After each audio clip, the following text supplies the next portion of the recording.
அஸ்ஸலாமு அலைக்கும். இன்றைக்கி நம்ம வீட்டில் மத்தியானம் லஞ்ச் என்னங்கிறத பார்க்கலாம். இன்றைக்கி சிக்கன் கிரேவியும் நெய்ச்சோறும் வைக்கலான்ட்டு பிளான் பண்ணியாச்சு. அதனால் சிக்கன் கிரேவிக்கு ஒரு பாத்திரத்தில் கேஎம்சி பாத்திரத்தில் எண்ணெய் சேர்த்துட்டு பல்லாரி போட்டு வதக்குதேன். இஞ்சி வெள்ளைப்பூடு பேஸ்ட்டு 1.5 டீஸ்பூன் சேர்த்துக்கிடுவேன்.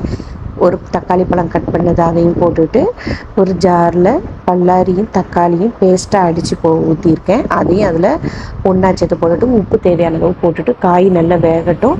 ஒரு 10 நிமிஷம் மூடி போட்டுருங்க. அது வெந்ததுக்கு அப்புறம் வத்தல் பொடி, மல்லிப்பொடி, மஞ்சள் பொடி, சிக்கன் மசாலா பொடி இதையும் சேர்த்து நம்ம நல்லா கிண்டி கொடுப்போம். இது கிண்டி கொடுத்ததுக்கு அப்புறம் சிக்கனை எடுத்து நம்ம அதில் போடுறோம். கழுவி வச்சுருக்க சிக்கனை போட்டுட்டு தேவையான அளவு உப்பு ஊற்றிக்கிடுங்க. 2 டீஸ்பூன் தயிரும் போட்டுக்கிடுங்க. இது ரெண்டும் போட்டுட்டு நம்ம நல்லா கிண்டி கொடுங்க.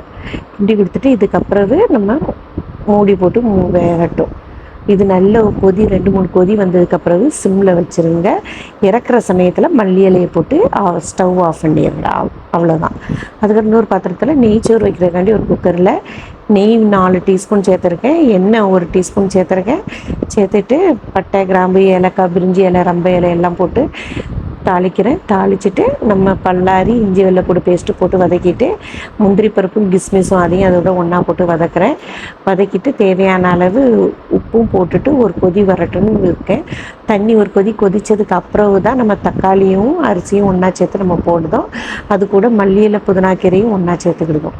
சேர்த்துட்டு நல்ல ஒரு கொதி வரட்டும். ஒரு கொதி வந்ததுக்கு அப்புறம் நம்ம தீயை சிம்மில் வச்சுக்கிடுங்க.